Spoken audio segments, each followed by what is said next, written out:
I mean, it was a really small team that worked really, really hard on a very specific vision that they had. And man, incredible that they were able to pull it off, truly. Hello everyone, and welcome back to Halo 2 Artifacts. In today's episode, The Social Revolution, we're covering the online and social features of Halo 2, which would go on to become not only franchise-defining, but also set the standard for many games to come. Joining me once again is Max Hoberman. Hey Andy, nice to see you again. It's great to see you again too, Max, and in order to get the full story here, we are so excited to also bring in Sam Charchian, who was on the Xbox Live team during this time, working alongside Max and Bungie to bring these features to life in Halo 2. Sam, so special to have you with us here. Hi, thanks for having me on. It's great to see you again, Max. What's up, Sam? It's been a while, hasn't it? Only 15 years or something like that. I know, it's been way too long. We were just chatting beforehand a little bit. As it turns out, it had been even longer since Max and Sam had last caught up. Last time I talked to Sam was probably 2004, 2005, I would guess. Yeah. Wow. So, a few. Yeah, that's incredible. So this is cool. This is exciting, getting the band back together again. Absolutely. So some of you have likely already done the math, but this recording was Max and Sam's first time catching up since just after Halo 2 shipped. So for this episode, you and I are lucky to have a front row seat as they exchange war stories on what it took to deliver Halo 2's legendary online features to the world. I suggested when Andy was asking me, who else might be good to talk to. Yeah. And I was thinking people that were kind of right there with us during Halo 2, on that crazy wild ride. You were the very first person that came to mind, and the person that I thought would have in some ways, the best sort of holistic view of the world. Well, from the Xbox side, for sure. Yeah. But Bungie was such a secretive group. Yeah, I can represent. You can do that Bungie, part, right? exactly. Yeah. But from the rest of the Microsoft perspective, you were just the first person that came to mind. Yeah, thank you. Anyway, I thought you were a good person to bring up, so hope you don't mind. Cool. I'm super happy to be here. I love that stuff, and it was a really fun. It was a really fun time. Yeah. Sam, you have a great story that you shared with me about how you got into games, and you'd, of course, go on to work on not only Halo 2, but you've also got credits on Halo 3, Gears of War 1, Mass Effect, and more, which, by the way, is an outrageous greatest hits lineup. Yeah. But I'd love for you to share the story of how you started working on games and ultimately working with Bungie on Halo 2. Sure. In 1997, I actually started at Microsoft, long before they were doing anything as cool as an Xbox. And I was working on email technology. So I was working on Outlook and Exchange, the underlying technologies that work underneath all of that. I did that for a few years, but I was really, in my heart, a hardcore gamer. I was just all over the game industry and playing all the time at home, and I really wanted to get closer to video games. We started hearing about, these rumors about Microsoft making this cool new Xbox, which I couldn't believe. I actually thought my friends at work were trolling me. Like, we're making a game console? No, we're not. Come on, really? Mm-hmm. Microsoft's going to make a game console? And, it turns out Microsoft was really worried about the PS2 because it was a pretty powerful computer, and it was going to be in people's living room, and we found that to be a threat. So sure enough, it was true, and as soon as I possibly could, I made my way over and applied for a job on the Xbox team. They were looking for somebody who would help them interface with their game developers, because these are all Microsoft guys, and they know how to build software, and they kind of understand game technology, but they don't really understand what game developers need from us, especially with regards to something like Xbox Live, which was a totally, completely different beast than building a console. Building a huge online service is a totally different thing. So sure.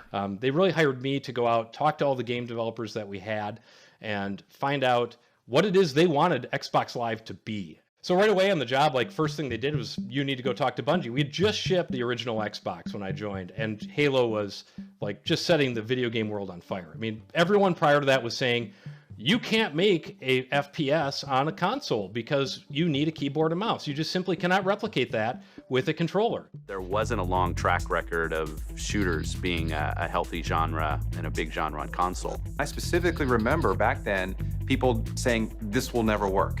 And there was a lot of debate about if that was true or not, and we really didn't know. I mean, genuinely, I think people did not know until Bungie went out and proved to the world that it can be done and be done well. And so the world was on fire with Halo just absolutely crushing it. And so here I was, this guy who's never shipped a video game, never worked on a video game, And like first day on the job, they're like, you need to go meet with Jason Jones over at Halo and get in touch with those guys and just sort of build a relationship with them. And I was like really intimidated because Jason Jones is, he is Halo. Like he is the guy who is Bungie and is Halo. And here I am, nobody. And, I've got a meeting with Jason Jones. And so I remember going over the first time, and Jason was nice enough to sit down with me for a couple of minutes, and we discussed what I was doing and what they were doing a little bit. After like 5 minutes, we got up and he brought me over to meet Max and said, "This is the guy you need to be talking to. Max Hoberman is your guy." And so that's really the shortest version of how I can get you up to speed on how Max and I met and what my background was heading up into that. That's really interesting, Sam. I've never heard your version of that before. I don't know if you're aware of this, but the very first. So before we even dove into the proper episode recording, Sam and Max immediately and unsurprisingly started catching up and exchanging stories. So we, of course, kept the mics rolling. We start here with a quick story from 2002, with the first meeting between Bungie and Xbox Live. The very first meeting with the Xbox Live team, Jason came to me and Chris Butcher, who was the engineering lead for all the online stuff. Yeah.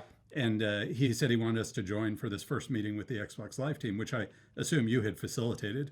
And I don't know if you're aware of this part of it, but Jason actually told Butcher and I that we were not allowed to speak in that meeting. Wow. So, yeah. Just follow his lead and we're not allowed to talk. So I bet that meeting happened prior to my being hired.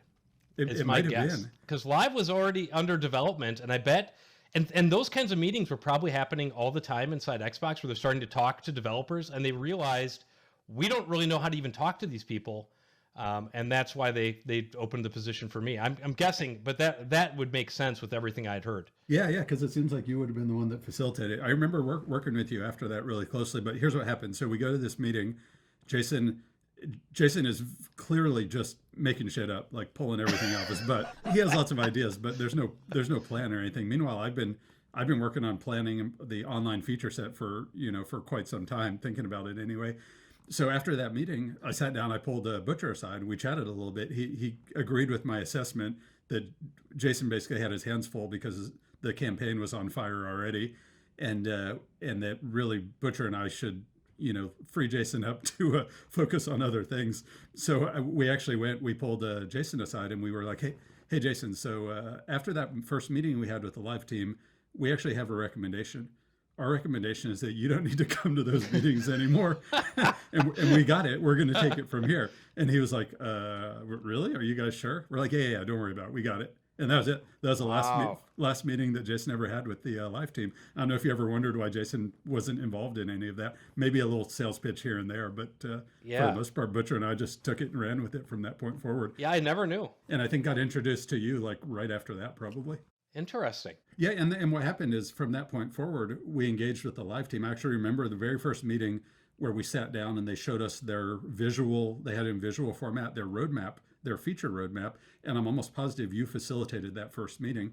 Yep. I remember the crazy roadmap, which was all over the map, and I remember you giving me context explaining that really there's a bunch of executives and everyone has their own like personal wish list. Yeah. And giving me some context for that crazy map. And then the first thing I did is I went back and I looked at it, we talked about it, and we came back and said, well, regardless of this roadmap, here's our priorities, and scratched out like 2/3 of the roadmap. Do you remember that? I don't remember that specifically, but I had those meetings with like almost all of the important game developers around like North America, really. I mean, I was off at Epic giving them these same talks, and I was up at BioWare, and I mean, I was everywhere trying to get feedback from developers and getting them plugged into what we were doing with Live. And it was a crazy time. I mean, at Epic especially, they really hated it. Tim Sweeney told me it was the stupidest fucking thing he'd ever heard. Mainly, and his two issues with it were really that one, we were charging money. And put it in context, they were the guys who made Unreal, and Unreal was on top of the multiplayer world on PC at the time. That was the multiplayer competitive game on PC. And they're like, hey, it's free to play on PC. You think people are going to pay to play on your service, $50 a year when they can play for free on the PC, and you have 0 customers, and you think you're going to be competitive? The other part that they hated was that we were not allowing people with dial-up. And dial-up was still super, super common back then. Like probably more than half of the people were still on dial-up. And he's like, you're not going to let anyone unless they have broadband. That's stupid. You're cutting off more than half of your audience. And they thought it was dumb. I mean, they liked the overall feature set, I think, but they thought it was just not going to happen, not going to work as a service. Yeah, Max and I were actually discussing it in the first episode. I think there's documentation that says that only 30% of the U.S. had access to broadband in those pre-Halo 2 days. Yeah. There's a huge factor in my designs. A huge factor was thinking about broadband penetration and what do we estimate? And I don't know if you recall, Sam, I did a whole bunch of modeling for matchmaking and wait times and all this stuff. And and all of that had to have a foundation of what we thought at launch, what we thought broadband penetration would actually look like. Yeah. Mm-hmm. Hey, there's one other thing that we might want to touch on before we leave this, which was there was a huge amount, like everyone involved thought Halo 1 was this, massive hit. All these LAN parties were happening. And here it is a year later, and we're shipping Xbox Live. And everyone's thinking, why the hell don't we take Halo 1 and port it to Xbox Live? And that was definitely pitched to Bungie. And Bungie was a hard hell no on that. And I don't know if we want to go into that story at all. We should. I think, I've seen it referenced in a few different articles as the Halo 1.5 was on the table. Right. Do you have much to say on that, Max? Do you remember that coming up and being a topic? No comment. No, I'm just kidding. No, I have vague memories of that. I don't remember all the rationale, but I think there was a lot that Bungie was not happy about, because we really had to shoehorn the multiplayer for Halo 1 in at the last minute. So there was a lot about the game that Bungie was not happy about, the game design, and there was a lot about the implementation that wouldn't work. But I suspect the real reason is we were just hyper-focused on Halo 2. Yeah. And all the really crazy ambitious things we were going to do, and we were already overstretched, like seriously overstretched. I was talking with Andy about that a little bit, how UI engineering ended up being the bottleneck on so many features got cut because we couldn't even handle the UI implementation or the in-game sort of integration in the game shell. Mm-hmm. Yep. But I don't remember much more. It was not a topic of hot debate within Bungie. Yeah, I think it was a pretty quick hard no. Mm-hmm. It wasn't my decision. I don't know if you're aware of this, Sam. I wasn't in charge of everything multiplayer online for the first, maybe certainly the first year of Halo 2. So some of that probably preceded my decision-making ability in that sense. I did not know that. I figured you're always the guy. So no, you have to listen to the first episode and you'll hear the backstory. I will do that. In just a moment, we'll start to dive back into Max's design documents and use them as a guide as we hear the stories of how features like parties, matchmaking, clans, Halo 2's ranking system, and more would revolutionize multiplayer gaming. Max, there's an internal large-scale multiplayer document of yours from September 2003, which I don't think has been seen, and I think it paints the picture pretty well. It reads, Halo 2 will be playable on the internet, which, although it provides new opportunities, also poses daunting challenges.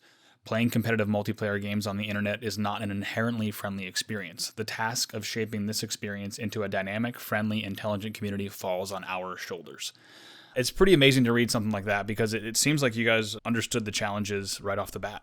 Oh yeah, I'd been, running the Myth games, BungieNet had been, very educational. So internet gaming and competitive multiplayer gaming was certainly not new to us. Although it's funny to hear that back because I didn't write language like what you just read for internal consumption. I only wrote things like what you just read specifically so that Sam could shuttle them to the Xbox Live team. Yeah. I had an external audience for some of that stuff that I had to sort of bring along on the journey that didn't have the same inherent understanding of what the world was like that we had internally at Bungie, I would say. Mm-hmm. I remember I had a conversation very, very early on, Halo 1 days even, before Xbox Live launched with someone who was going to be the Xbox Live producer, although by the time we were working on Halo 2, she was no longer part of the group. And I remember having a conversation with her, and she was talking all about how we're going to handle griefers and, people that are cheating, problematic. And I remember her solution that she proposed was that they would create an email account, some kind of generic email account, and anyone that had issues would just need to email this email account. Oh no. griefer at Microsoft.com or something. So I remember I was like, okay. I started thinking, I was like, all right, let's chase this down a little further. I was like, what's going to happen to one of those emails when they show up? And she's like, well, we'll respond to it. I was like, who's going to check this email account? She's like, I don't know. I think maybe I will. Oh boy. Oh boy. So, but it was just, I think from the get-go, I sort of understood that there were many people, maybe not everyone, but there were many people inside of Microsoft that were involved in Xbox Live that really just didn't understand the fundamental nature of online, especially competitive multiplayer gaming. Yeah. And they didn't understand the scale of what it could be also. I don't know, Sam, if any of your experience echoed that. No, I mean, you're totally right on. And I mean, the best part about it is the Xbox team was pretty well aware of the fact that they didn't really know. Yeah. And that was the gap I was meant to bridge. And to be honest, I didn't know either. I was really relying on people like you to tell us what the heck we were supposed to build. And I would go sell that internally as this is what we need to do, for our game development community and where the service needs to go. Yeah, awesome. One of my favorite lines that I have read across maybe every design document you sent me is from that same document. And it reads, "No game to date has created a true online community on a console. Halo 2 will change this." Yeah, that was the goal. Yeah. We didn't want to create an environment that was just a anonymous, competitive gaming scene. We wanted to create an environment. I wanted to create an environment that helped facilitate friendships for people. Right? It's your hobby. It's where you hang out, and that's always inherently difficult when there's a competitive aspect to it. You're sort of setting yourselves up for some extra challenges, but it doesn't mean it can't be done. And we were adamant that we were going to do it, and I think we pulled it off. Yeah.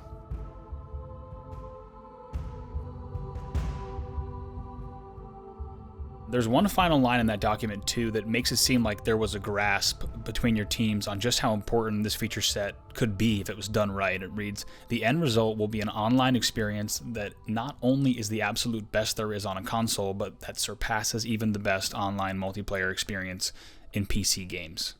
Yeah, at the time, the PC online experience was pretty brutal, right? There were technical hurdles to overcome. There were just finding games could be challenging with server browsers, and then you'd often be at the mercy of whoever was hosting the server and their capricious whims and difficulty finding friends, and there were no systemic ways for tracking reputation or anything like that. Like, it was the Wild West in a lot of ways, and the Wild West meant a lot of people sort of fell victim. There were a lot of victims, so to speak. And we were, I think the company that was doing it best back then was probably Blizzard, or not probably, definitely. There was definitely a lot that Blizzard was doing with Battle.net, obviously on PC, that inspired us, and there were aspects of that were jumping off points. But I felt that we could do better, and we could do better than even the Battle.net experience on PC at the time. Yeah, I'm glad you brought it up, because Battle.net is one of the references right here in this document. And there are a few other references to games that were getting things right in terms of gameplay specifically, such as Counter-Strike. Battlefield 1942 is also listed, also SOCOM. This is back in September 2003, where you were looking at how several games had started to tackle the unfriendly nature of competitive online games, but that no one had really gotten it exactly right just yet.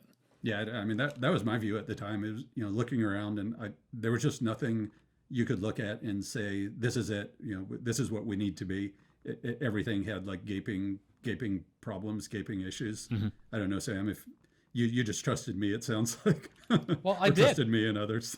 I mean, you have to put yourself in my shoes. Like, I'd never shipped a game, and here I am supposed to represent game developers, and I'm walking into Bungie, and it's like, you guys were sort of like, not touchable by me. I didn't want to tell you guys what to do. I didn't want to contradict anything you said. Like, I had no business like doing anything other than asking the occasional question, understanding what you were making, and trying to drive that forward internally. Like, I was not the game designer here. That was you. And that was great. I mean, it gave us all the runway and support we needed. So yeah, that was awesome. It worked well, clearly. Right. Let's go ahead and jump into some of the features in depth. I think the document that provides the most insight is a document titled Live Postmortem, which was written November 13th, 2004 is the creation date on the document. So just a few days after launch. And it's an only partially finished, what was planned to be an article. But I think it's a great framework for how much of an architectural and philosophical change that you guys were introducing. Yeah, I was I was definitely very aware that what we were doing was quite revolutionary and had a lot of the impact, sort of earth-shaking impact, so to speak. And I remember at one point after we shipped, I kind of put pen to paper, realizing that it would probably be wise to capture sort of the story of how this all came about. And I put pen to paper, but I didn't get very far. I think it might have been like sit down for 20 minutes and type something, and then I never actually returned to it, sadly. But it is a fascinating snapshot in time because you see where my head was at right after we shipped it, and before we really knew, whether that impact would actually be felt. I'm going to go ahead and open it because there's a few lines that I don't even have captured that I think, it's like finding a half-written treasure map because you're about to, in the document, you're about to dive into so much more. And such a tease. It is. It pretty much ends with, thus we embarked upon a much more challenging journey. I mean, you are a tease. I don't know how we can end something like that. You and like Frank and maybe one other are the only people that have actually seen that, because I never shared that. Yeah. Wow. It's one of my favorite documents, and I think the best place to begin is the opening line. I'll go ahead and read it. We had one primary goal when designing the online interface for Halo 2. We wanted to perfectly reproduce the LAN party experience, that incredible experience of playing Halo on your living room couch with your friends. When I started, I felt like, okay, there's something magical that's happening with Halo 1 multiplayer, and so many people are discovering how much fun it is to have these LAN parties, and it wasn't new to me because and others had kind of grown up. That was the way you played multiplayer right back in the day. So I kind of grew up. My whole college apartment, I had 4 roommates, and we wired our apartment and played Marathon, Bungie's first shooter, multiplayer obsessively. So that LAN party was not new to me, but so many people felt like discovered it for the first time. You might have, Andy, discovered it for the first time. Yeah, it was all Halo 1. Yeah, and it worked so well that when we were thinking about taking Halo online, it just seemed like a natural thing for me, which is like, what if we could essentially virtualize this experience, right? And I even came up with a slogan, so to speak, for that. Internal at Bungie, though it probably leaked out to the live team and others, which we called it the virtual couch, because you're virtually playing on the couch, with your friends. You remember that, Sam? The virtual couch? I do. Yeah. I do remember that phrase. Oh, and the virtual couch image, I don't know if you remember, it's step 3 of the matchmaking screen in Halo 2. Yeah. Is everyone with an Xbox Live communicator in marine gear sitting on that couch. Yeah, exactly. So yeah, that was kind of the philosophy, was this is such a cool experience playing in a LAN setting, why not virtualize it? And that really was the guiding light for so much of the online design. And that's where parties came along, right? I had this notion, I was thinking about it, I had this notion that when you think about the LAN party experience versus the typical game, server browser online shooter experience, the typical experience of a LAN party, you decide who you want to play with before you decide what you want to play. Yes. Right. So you get a bunch of friends together, and then you're like, all right, guys, what are we going to play? Right. You have that conversation. But the way that you played PC games at the time online was different. First, you find a server where the host has already decided what he wants to play. So you essentially decide what you want to play. And then, you struggle to try and get your friends into the same server and on the same team and everything else. And I really felt like it should be, in order to replicate that LAN party experience, it should be reversed. And step 1 should be decide who you want to play with. And that was actually the genesis of the idea of parties, right? Form a party, form this sort of virtual grouping, and then go into deciding, custom games or matchmaking, whatever, decide on your activity.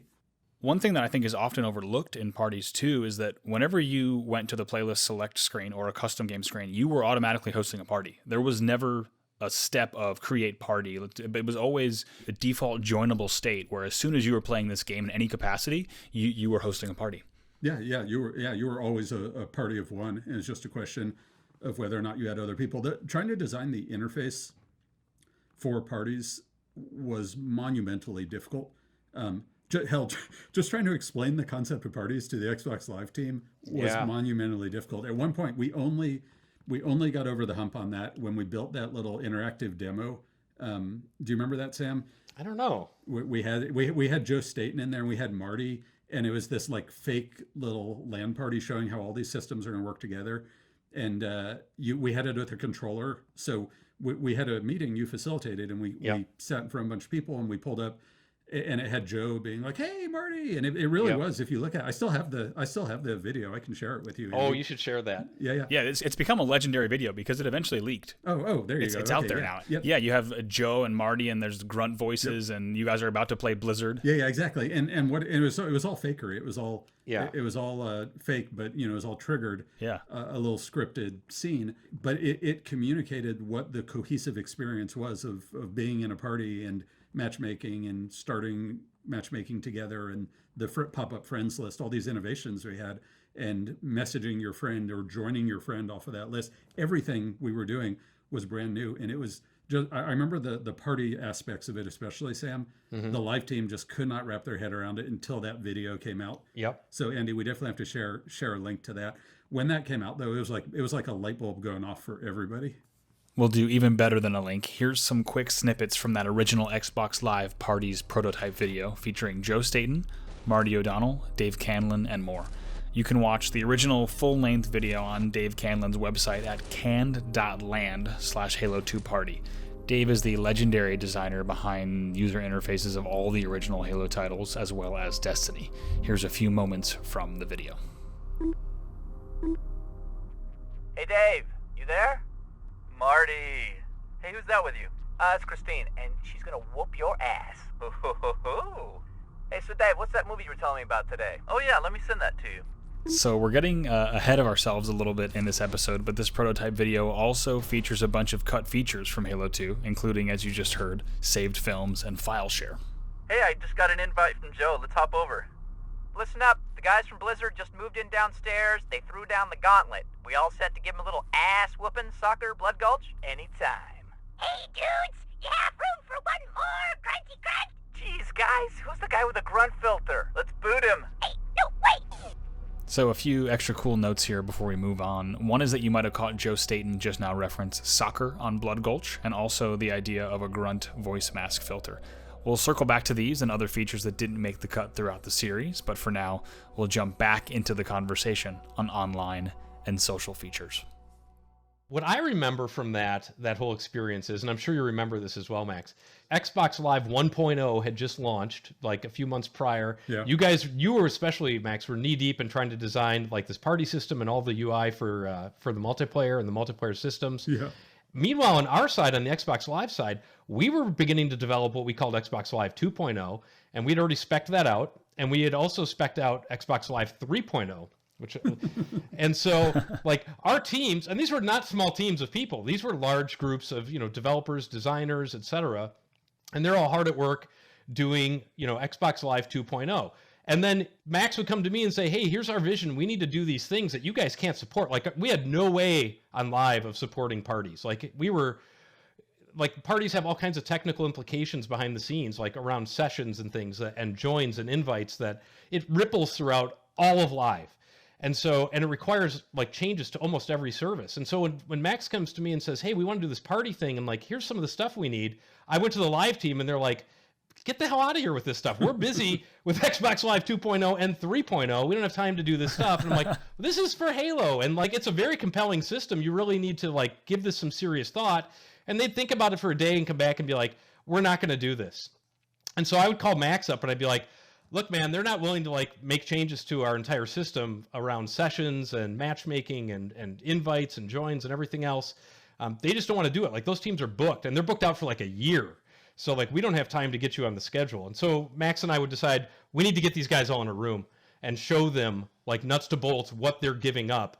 That's where we would have these meetings and we'd pull in all the executives from the Xbox Live side and say like, here's the vision and here's what you're saying no to being part of our service. That is always what it took to get them to flip and go, oh, okay, yeah, this is worth it. And it would be you and Butcher and some of the other key guys. Yep. And this happened multiple times. This wasn't like a one-off where we did it once and they just fully signed up. It was, as we'd get further down the road, we'd find out some other part of Xbox Live wouldn't work with the system. And we'd have to have that same meeting over again because they'd tell me no.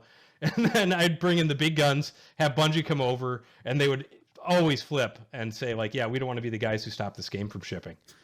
You know what's funny? You just made me realize, Sam, it's funny. I I was telling Andy yesterday that there was no producer for Xbox Live for inside of Bungie for multiplayer online UI. None of it. I didn't have a producer. That was you, wasn't it? I mean, that was you. Well, right. I essentially had to be the producer. Right. But in reality, I actually think, as it related to the relationship with the Xbox Live team, to a very large extent, you essentially were our producer by extension. Yeah, it felt that way. I couldn't have done what I did without you as a partner and guide to help navigate the politics and everything. Yeah. So in a sense, I did have a producer. I want to revise my earlier statement, Andy. We had one really kick-ass conference room in Xbox called the Xbox conference room. And that's where all the heavy lifting got done. Yep. No windows. It was a dark windowless room. I remember it well. Yeah, it was a dark windowless room. I remember a lot of meetings with Boyd Molter, Yep. he was our development lead. Yeah, one of, if not the top tech lead, right? Engineering lead. I remember many meetings with Boyd that you facilitated. So I remember all things you facilitated, all the outcome of our meetings. And I remember the warnings you would always give me. And I remember Boyd very, very sternly telling me, you better be sure about this because it's going to change everything we're doing. Yeah. And then I'd be like, crap. All right. Yep. I'm sure. It's all good. Do it. So you can imagine how much trouble I had convincing them to do it. Like, I'm not you guys. And we always called it bringing in the Bungie hammer, which kind of has a different word now, but it's like, that's what it took to get things moved over there, right?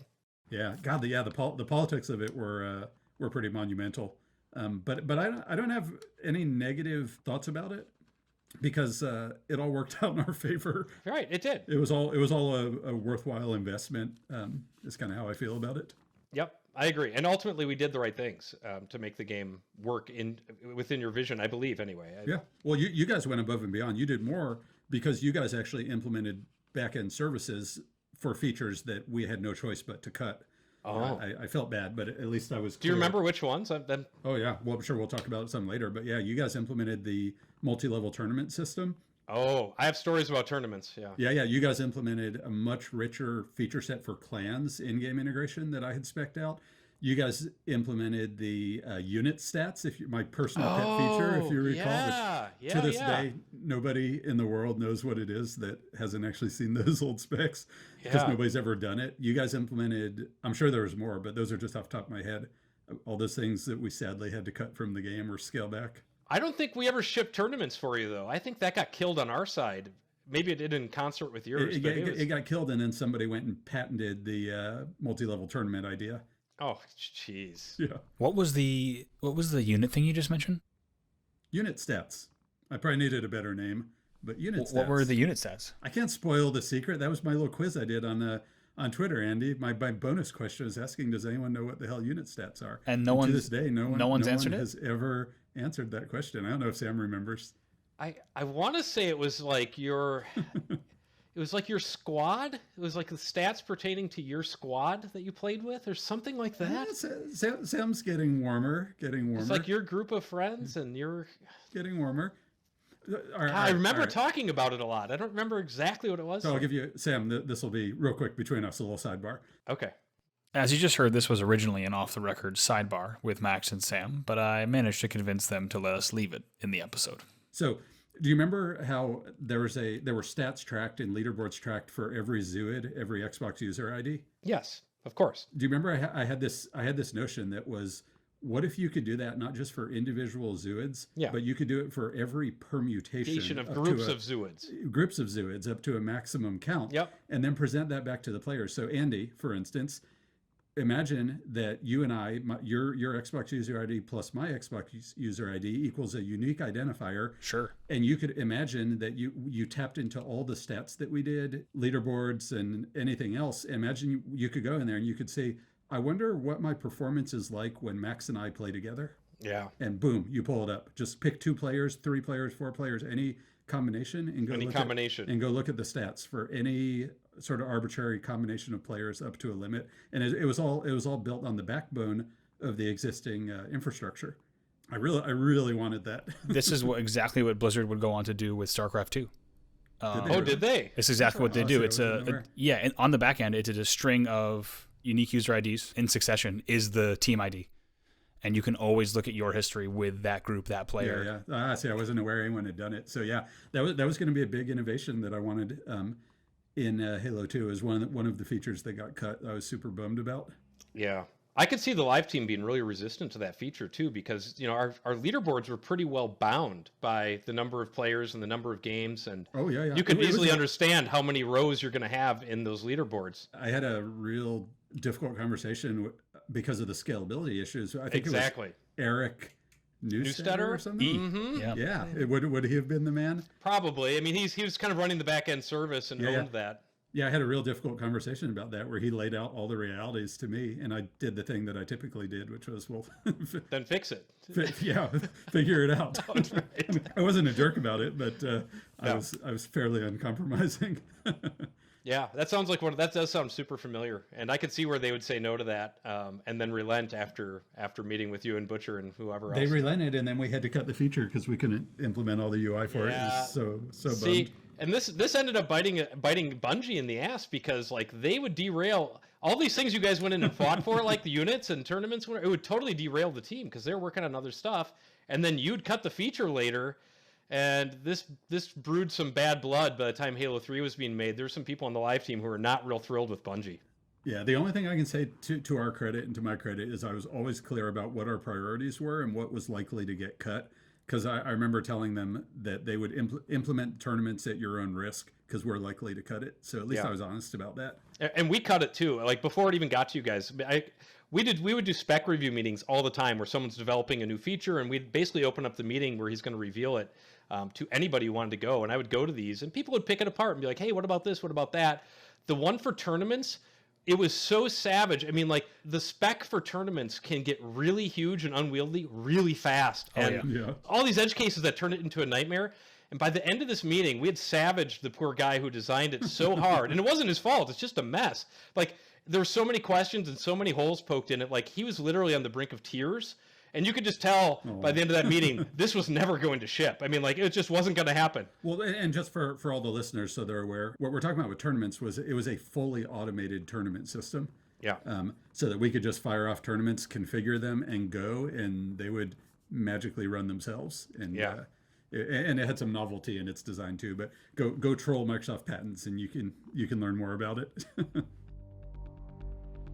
Quick note before we move on, we'll talk more about things like tournaments, saved films, observer mode, and more competitive features later on in the series. Another big pivotal change that I think was so natural that players didn't even think about it, but no games were doing at the time, was the innovation of the Y menu and the friends list, right? The friends list. Everyone calls it the Y menu because it was on the Y button on the controller, but really it was the friends list because when we started. Well, like when I started on Halo 2, Xbox Live had rolled out fairly recently prior to that. Mm-hmm. And the way that you went to check your friends, I think was it off the main menu for most games? There was a friends item right on the main menu of the game? You would go main menu, Xbox Live, then friends. Yeah, right. Oh, is that okay? We didn't specify at the platform level what you had to do. We just said you had to make your friends list available in your game. And we didn't do it. It wasn't like, this is old school original Xbox, so it's not like built into the system. Every game had to implement their own UI for friends list and all of that stuff. So, and we didn't say where you had to put it really. I mean, I got you. So it could be anywhere. Yeah. So all that we had seen previously, the only examples we had was, like you said, Andy, you'd go Xbox Live and then you'd view your friends list. And we had this notion that your friends list should be ever present, right? At any point in time, you should always be able to invoke your friends list and see where your friends are. And it was all an integrated system because I also needed ways to be able to send your friends party invites, or to invite them to your party or join your friends and things like that, or to message them and all this cross communication. And having this ever-present friends list, which was on the Y button because we didn't have a dedicated Xbox guide button, that was the solution that we came up with. So yeah, we really invented this overlay friends list. And then the other one was messaging. I want to be able to send my friend a message, and that includes game invites and other things.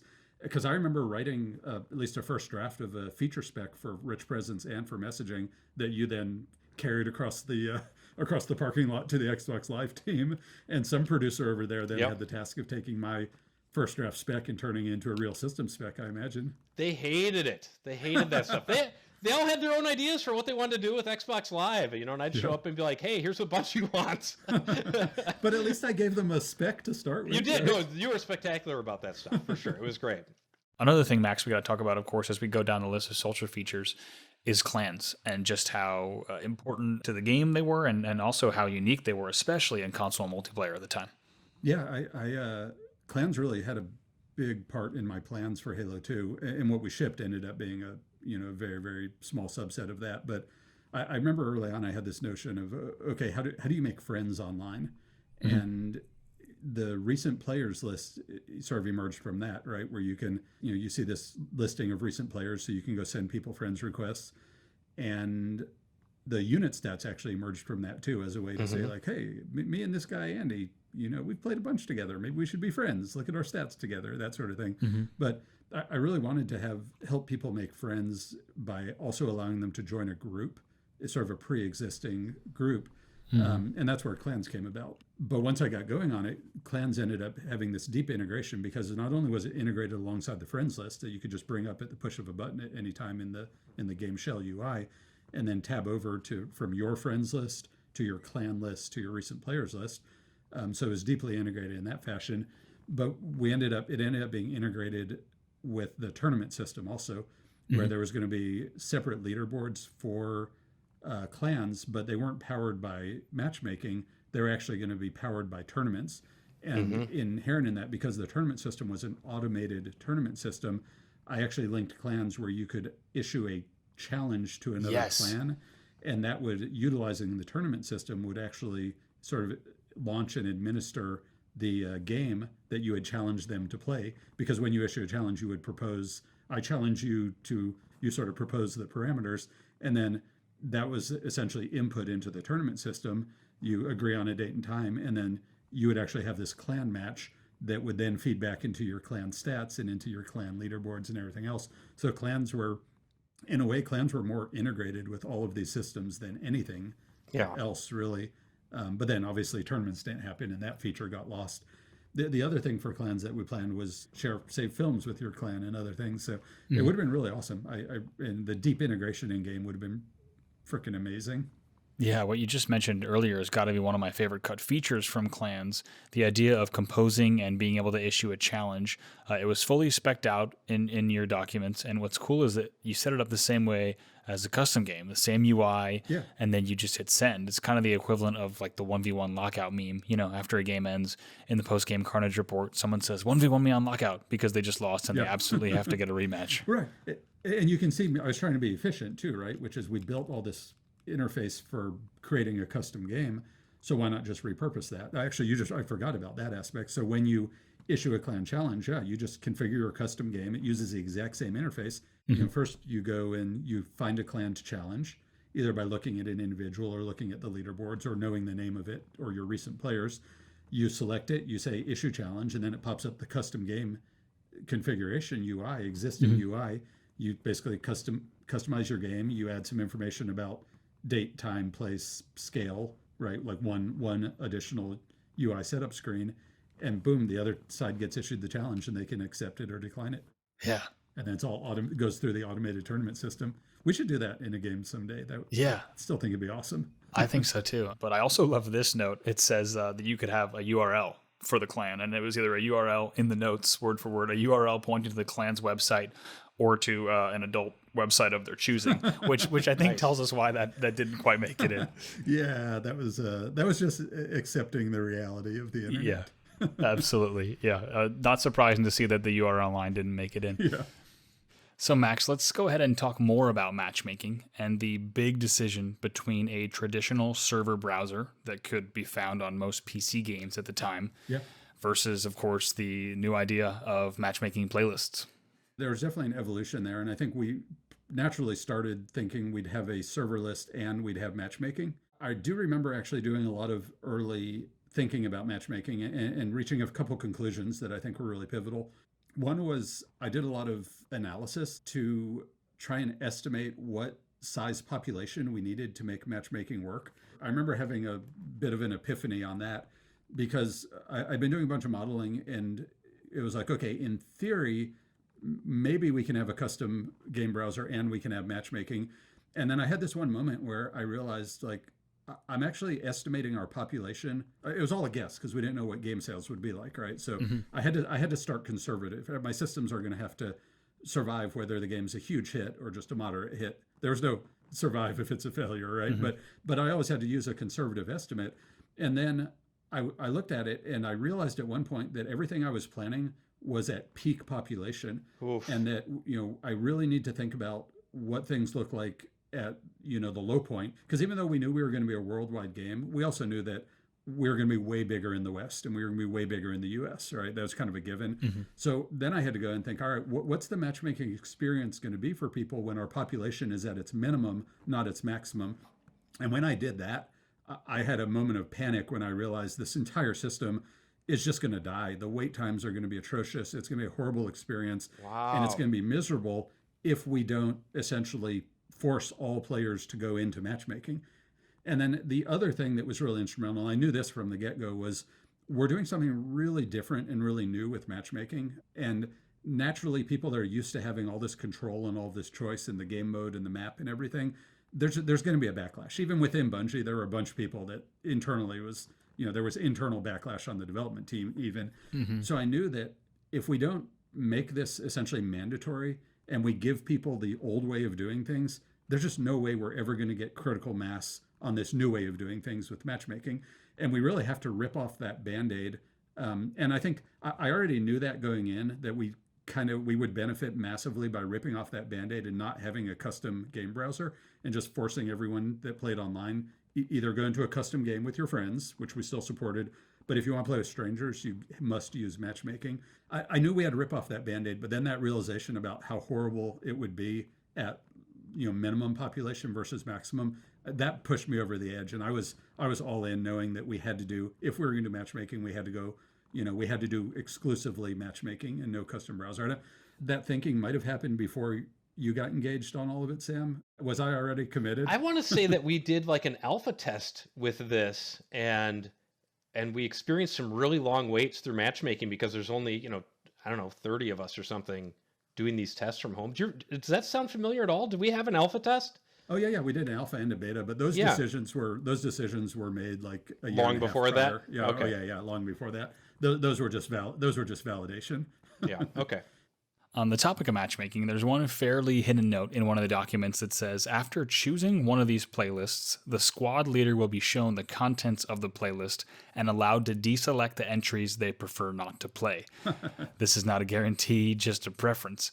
Of course, this feature ultimately did not end up shipping, and I think it was to the benefit of the game because Halo 2 multiplayer had so much map and game type variety, but it's interesting that there was originally a thought to offer some preferences on that front. Yeah, I was trying to figure out like how can we give people some agency without violating the system and fragmenting it further, and that was an attempt to do that, which is to say, okay, it won't be a matchmaking filter, but once we match you with a group, why not allow people to have express their preferences?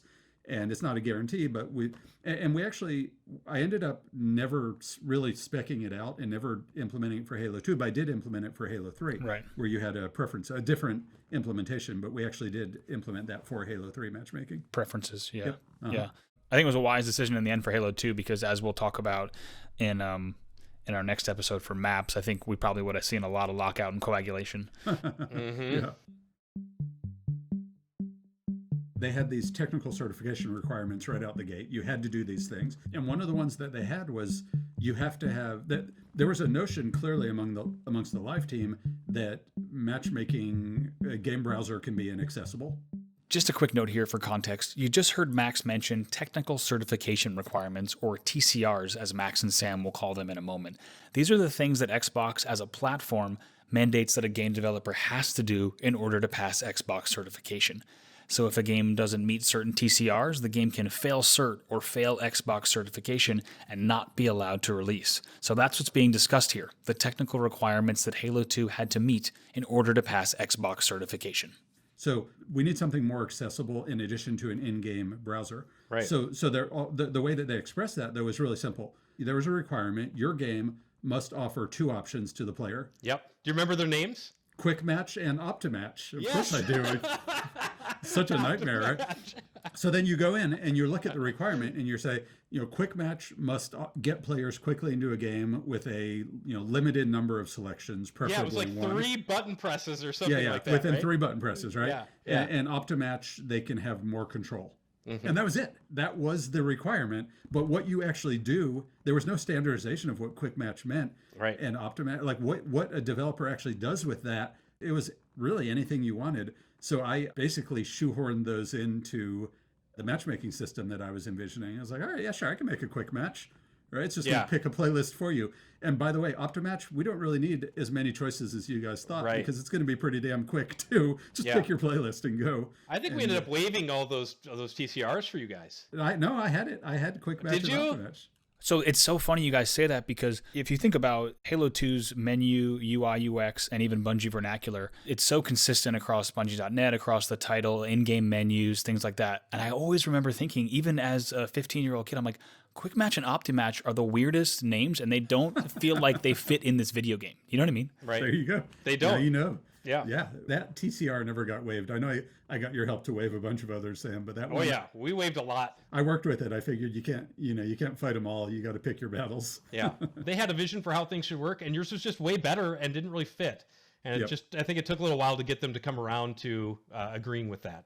Yep. And the fact that they were open to hearing from them and ultimately able to change course, I think they deserve a lot of credit for that. Oh yeah. That leads us really well into, Max, the ranking system, which is still touted as one of the most beloved and favorite kind of ranking systems players have played on console or otherwise. Where does even the conversation start on, there's so much documentation on peak level progression curves and iconography and modified ELO and sticky ranks. There's so much there. Yeah. The ranking system is interesting because to a large extent, I just kind of pulled that out of my butt. And what I mean by that is I had some experience as a player and sort of community manager, if you will, with the Myth had a ranking system, and it had these tiers and you get these icons. And so I had the sort of the firsthand experience, but that was the sum total of my experience, having really experienced an online ranking system. And it had some strengths and weaknesses and whatnot.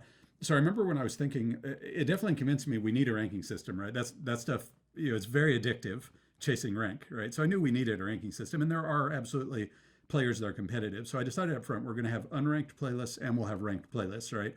But what should the ranking system be? And I remember having a conversation with a guy named Michael Evans, who was one of our engineering leads. You remember Evans, Sam? Of course, yeah. Yep. I remember, Evans was a massive Blizzard fan, and anytime I had any thoughts about anything, Michael's answer was, "We should do it like Blizzard does it," right?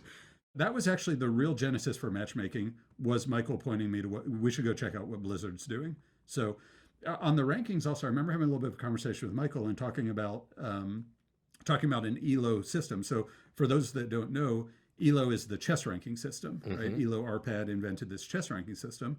And the funny thing is, I didn't play chess, and I'd never heard of ELO prior to Evans pointing me to it. So I went on the internet, went to probably Wikipedia or something even back then, and I looked up ELO rankings, and I'm like, okay, that's interesting.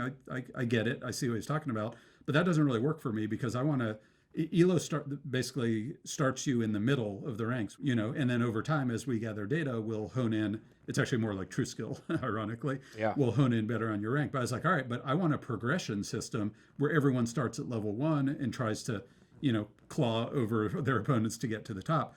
So I basically, and this is the pulled out of my butt part, I basically said, okay, well, there's a way we can use an ELO-like system with the ELO-like point exchange, but start everyone at 0 and start everyone at the beginning. And I just made it up. I just made up this system and spec'd it out and shared it around internally and said, hey, everybody, here's what I'm thinking for our ranking system. It's going to have levels, and it's going to have, these point trades and everything else. And what I spec'd is what we shipped. I mean, we tweaked it along the way and put it through an alpha and a beta test. And what I spec'd is what we shipped. And then I hear today people talking about what an amazing experience that was. Or I'm like, it's great to hear, but it's not like it was founded on some kind of deep knowledge of online game ranking systems. Right. I don't know, Sam, do you remember anything about the ranking system?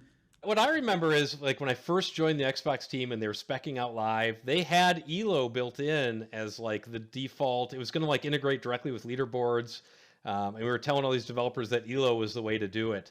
And I'd never heard of ELO either, and most of the developers I talked to hadn't. And I think a lot of games did ship with their own internal kind of ELO system. But isn't it interesting, Sam, to hear all these years later, and I get this all the time, there's still people that point to the ranking system from Halo 2 as the pinnacle of these, in-game ranking systems, which is just mind-boggling. Well, it's mind-boggling, but really you got to take a step back, Max, and think about what's been accomplished here, because like your implementation of parties and friends list and all that, that's still pervasive today, and it's 18 years later. Yeah, that's crazy. I wish the ranking system I did was more pervasive, because people keep complaining, saying, why isn't it more like Halo? And the funny thing is, I actually put an article, and it's still up there. Bungie still hosts it to this day. It's from when we did the beta test. Yeah. We were trying to encourage people to cheat or break the system. So I wrote this article that actually laid out in explicit detail exactly how the ranking system works. And there was no secret. Like, it was full disclosure, and because we hoped that by having full disclosure, it would make it easier for people to cheat. To try and game it, yeah. To try and game the system. Yep. So we put it out there. Nobody ever successfully gamed the system or cheated, right? I don't know, maybe on the tech side somebody figured something out, but to my knowledge, it was essentially bulletproof, and then we shipped it. And then after we shipped, I was like, gosh, that article I wrote for internal consumption, we might as well just make it public for everybody. Sure. And it's still hosted at BungieNet today. That's awesome. One of the great things about that article too is you guys had listed like 10 different prize categories for, I think it was the title of the internal Microsoft email was needed rank obsessed, cheating, rank obsessed, something. Exactly. A word that I can't say. It's amazing because you guys had all these prize categories and you were going to name a portion of a map after someone. Oh, I forgot about that part. There was Bungie gear on the line. Oh, but nobody got any of them. No one got because anything. Seriously, nobody successfully game that system. So, and after we shipped, Andy, people did successfully game the system in a sense, because the one thing that I did not predict there were two things. There was standby on the modem that just killed us, that we had not predicted and adequately protected against. To a degree we had, but not adequately. And the other one was account resets. Because there's $50 barrier of entry to a new Xbox Live account, we just thought that no one's going to be just having a brand new account willy-nilly, or no one of significant numbers. But then the Xbox Live team was giving out these free 3-month trial cards like they were candy with every game, and anybody that wanted to, including Halo 2. Yeah, perpetually had the free account, and I did not account for that, and that ended up. You probably know better than I do, but those ended up being like these vehicles for cheating that we just didn't predict, or couldn't predict, but certainly didn't predict. Yep. That hampered us across Live for years to come. I worked on all the Call of Duty titles as well, same kind of capacity, and it was we just got slaughtered on cheating and hackery forever. It was always a problem. And giving out free accounts was just not a good idea. So terrible. I was always curious if you were bothered by the fact that at the platform level, we sort of hijacked your terminology and called our voice parties. And then you have this ambiguity around join my party. There's like a whole nother episode and you're not even aware, or no one over there, of how unbelievably miserable you all made me on Halo 3. Unbelievably miserable. I've said publicly before, decisions that the Live team made with the 360 and whatever version of Live that was, they effectively killed all the innovation that I wanted to do, of the evolution and innovation of all the systems from Halo 2, because I spent all my time just figuring out how to have feature parity with Halo 2. Yeah. Wow. It was brutal. Yeah. But we'll save that for another day. I was going to say, this is the second episode in a row, Max, where we've teed up the Halo 3 series. So yeah, apparently. Just saying. One other thing I caught in the documents that was interesting to find is that originally, around 2004, there were only really two minor differences. The first of the ranking system originally only went up to 25, and then also the 1 through 50 icons that are now so legendary and iconic were originally grunts, jackals, different elite variants, and then level 4 was a blue grunt. The Prophet Hierarch was the level 25, and it's interesting to also think back to the fact that you ultimately did just ship with the 1 through 50 icons that became so well known. Yeah, I think that the Myth games had 25 levels. So I think when I started, I think I started with 25 levels. And the Myth games also had named, every rank had a name. So you could be a king or a prince or an emperor. I think those might have been the top 3. And it gave you a common language. So when I was doing this for Halo, I just wanted to do the same thing and have a common lingo that you could refer it, to any given rank, as opposed to saying it's rank 23. You could actually have a nice friendly name for it, right? That's where that came about. And then somewhere along the lines, I ended up deciding to go with 50 levels instead. I don't actually remember why. And then somewhere along the lines, we ditched the friendly names. Maybe 50 was just too many. Yeah. But yeah, there was no like big aha moment or anything there. That was just a natural evolution. You asked Dave Canland because he had to make all those rank icons. So at some point, Dave probably made a decision about what he was going to do. Sure. And of course, he still saved some of the cool icons, Comet, etc., for the later levels. Well, Comet, that's what it was. Comet was left over from Myth. There could be only one.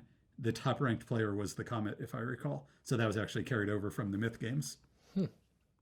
For both you guys, is there a single feature that you're proudest of that you were able to get into the product? That's such a hard question for me because all these features were so tightly integrated. Yeah, right? Like that's exactly they can't they don't exist in a vacuum. Parties and matchmaking and the friends list and rankings and everything. I think the one thing that I'm probably happiest about is parties though. Yeah. Because I feel like parties is, of everything that we did on the live feature set, parties is the most original invention of them all. I know when I came up with parties, I had never seen any game do that before. The whole idea of a party, which I know the Xbox Live has now morphed into its own thing.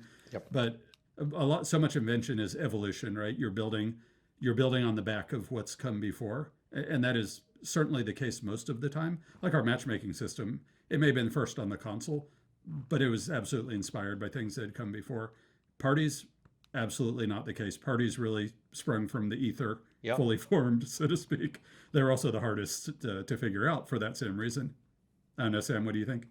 Yeah, I mean, I was thinking exactly the same thing, but I also don't feel any personal credit for those things. I mean, these, I facilitated helping them get done, but it wasn't my creative vision. So I lay that at your feet, Max. That was you. Some of them were. That one certainly was. So, but a team effort and all the good ideas in the world don't matter if you can't execute on them. So appreciate the help. Yeah, it was fun times for all of us, I think. Do you remember specifically any features that came in super hot or the hottest that almost didn't make it into Halo 2? There were certainly a lot that came in hot into the game, but most of that was on the campaign side. Look, how about this? The entire campaign. But on the but on the multiplayer side, that actually wasn't the case because I was pretty good at just kind of playing with the hand I was dealt, whether that be limited resources or whatnot. And there was a monumental engineering effort, both internally at Bungie, but then also we actually pulled in a bunch of other engineers to help from other Microsoft game developers and the Xbox Live team also. And everyone sort of made me aware that there was really no room for error, and I really had to have my shit together. So I put a lot of work into making sure that everything was really buttoned up and done on time. And then Chris Butcher especially was a huge proponent of doing an alpha test and doing a beta test, which we'd never done before, and it had never even happened on the Xbox, Sam, if you recall. Yeah. So just the infrastructure to be able to do an alpha test and beta test, we had to partner with the live team to put that infrastructure in place. Mm-hmm. But because we had those deadlines always looming over us, we just sort of, worked within our means and designed around those deadlines. And then had this bizarre experience at the end of the game because we gold mastered when we were supposed to gold master and we finished everything. And then we had like a month to go. And meanwhile, the campaign team was scrambling like nobody's business and cramming everything in at the last minute, and everything was on fire. For instance, our lead environment artist / level designer, Chris Carney from multiplayer, he spent the last month actually chipping in primarily on the campaign side. Wow. Because we actually had all of our stuff wrapped up and done. So yeah, there wasn't anything that came in hot. The only thing that came in hot was inadvertent, which was at the last minute, I did not know this, but Jamie and Jason, in the last week before they gold mastered, they redid all the weapon balance in the game, and it totally borked all the weapons for multiplayer, and we shipped that way because nobody told us. We didn't know, and we thought it was all in the bag. Wow. Then we had to patch very, very quickly because it turned out they had nerfed grenade damage, and the holy trinity, as between melee and weapons and grenade, they actually broke it. Like literally days before they gold mastered, and we never knew because we were done and we had wrapped up like weeks earlier. So yeah, that was painful. That was really hard. Didn't co-op multiplayer like Xbox Live co-op almost get cut too? Wasn't that close? I don't remember. Oh God, I feel like it was really close. I was not involved in it at all, but I wouldn't be surprised. There was so much that came in on completely on fire, not in a Yeah. good way. I think that was one of them, and it was close to being cut because like there were issues with players running too far ahead of the other player and things like that would break the game. I would not be surprised. It's interesting. Yeah, I was so immersed in the things I was doing, the multiplayer online, that so much of the rest of the game development, like the sandbox I was immersed in, because we were the test bed for weapons, but like so much of the campaign and the narrative and single player level design and everything, I didn't have time. I mean, as you can tell, I had a lot on my plate. Apparently we had a lot of live meetings, and you and I were emailing all the time. Yeah. Guys, I cannot tell you how much I've enjoyed this today, and I want to thank you both not only for joining me, but also the industry-shaping contributions from you and your entire teams that resulted from the features that we talked about today. Thank you. I had a great time reliving the old memories. Yeah, reminiscing. Thanks for hosting this, Andy and Sam. It was actually really great catching up. It actually reminded me of how much fun it actually was working together with you all those years ago. Thanks a lot, Max. That was really fun. I appreciate it. All right, guys, be sure to tune into the next episode where we'll cover design documents and paper designs from Halo 2 maps, both the ones that made the cut and those that did not. And scene. Episode 2 of Halo 2 Artifacts was written, produced, and edited by me, Andy Bravo Dudinsky. Special thanks go out to Max Hoberman and the entire Halo 2 team at Bungie, as well as Sam Charchian and the early Xbox Live team. I'd also like to thank Jay Goldberg, Dave Lohmiller, Tahir Hasanjekic, and Sydney Goodman. Music is used under license from Epidemic Sound. Halo is a copyright of the Microsoft Corporation, and Halo 2 Artifacts was created under Microsoft's game content usage rules. It is not endorsed by or affiliated with Microsoft. Thanks for listening. When I was a child. Yeah. At Christmas 1983, my parents got me an Intellivision. And Hey everyone, it's Bravo. Just wanted to say a quick thank you for all of the support on Halo 2 Artifacts. We can't believe it, but the show debuted last week as the #1 gaming podcast in the US, Canada, and Australia on Apple Podcasts. So thanks so much for checking out the show, and we hope you love the rest of the series.